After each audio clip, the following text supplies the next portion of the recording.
This is the first in a series on how not to self-abandon. In this video, I will be discussing how to embrace all parts of yourself as a way to addressing the issue of self-abandonment.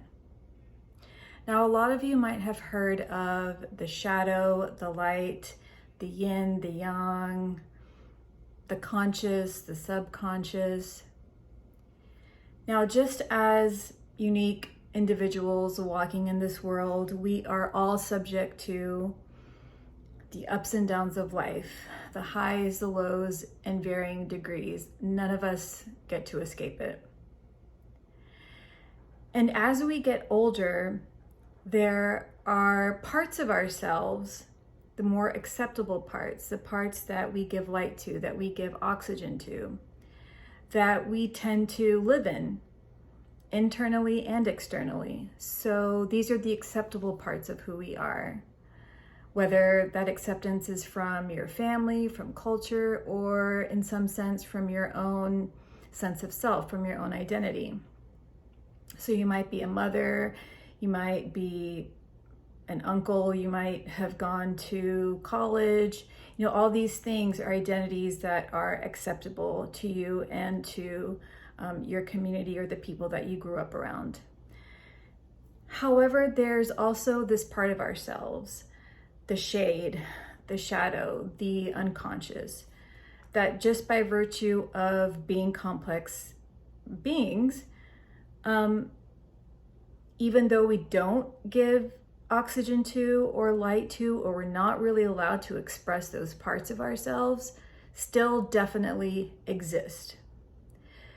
So, like, I'm in my mid-40s, for instance. So, like maybe in your 30s or whenever it is, or in your 50s or 60s, you might turn around one day and just say, I don't recognize myself in my day.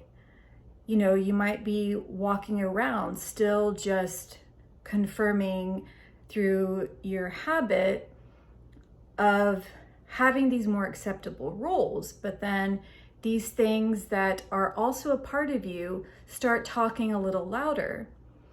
And you sort of notice that fissure of identity that has probably already existed is now not so easily tamped down anymore. And this fissure, this inability for whatever reason, through society or through your own sense of identity, you're unable to look at these things. And again, this isn't a morality thing. This isn't like good is what in the light and bad is what in the shade. And the shade could also be talents that you weren't able to manifest. They could be careers that you weren't able to go into for whatever reason. People that you weren't allowed to date.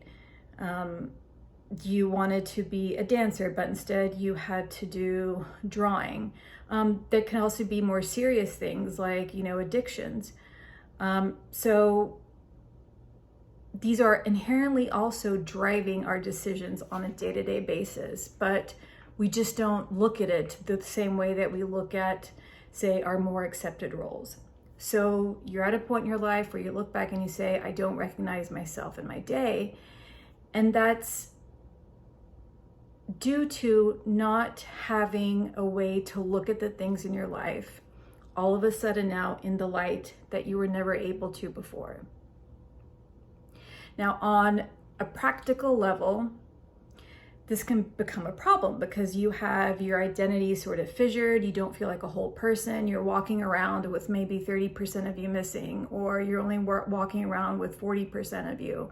And you're not really able to fully express who you are in your day more than that 30 or 40%. So what I have found was that in order to help curb that sense of self-abandonment, it's nice to be able to talk to someone about these unseen things. Someone who's not, from your past, but someone who is impartial. Again, not in terms of morality of good and bad, But just the fact that as a human walking this earth, we all deserve to be seen. We all deserve to be seen for the entirety of who we are. Now, I'm not saying you have to like change your job or like make any drastic changes, but what I'm saying is, for instance, a practical way of looking at this is possibly going to therapy and sitting down and having someone, I think, and there many religions say this, bear witness to who you are, bear witness to your experience, almost give you permission to exist as you are, to give you some sort of validation as to your past experiences as well, and also see you for who you see yourself as or for who you want to be. And in that way, from a fissure of identity, you're then kind of congealing again to a more whole identity. And so as you work on these things, you're able to walk in your day more recognizably as yourself.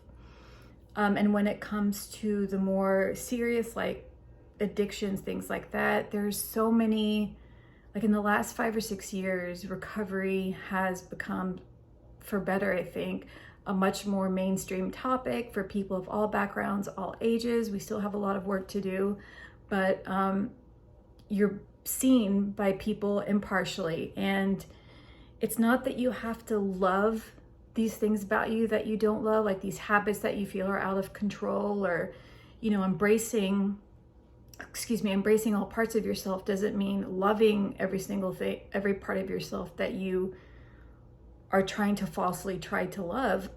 It's just that you're loving yourself enough to be seen. You're loving yourself enough to start the healing. That's what embracing means. So these are a couple of thoughts on how to curb self-abandonment and how to address the issue via embracing all parts of who you are. Thank you.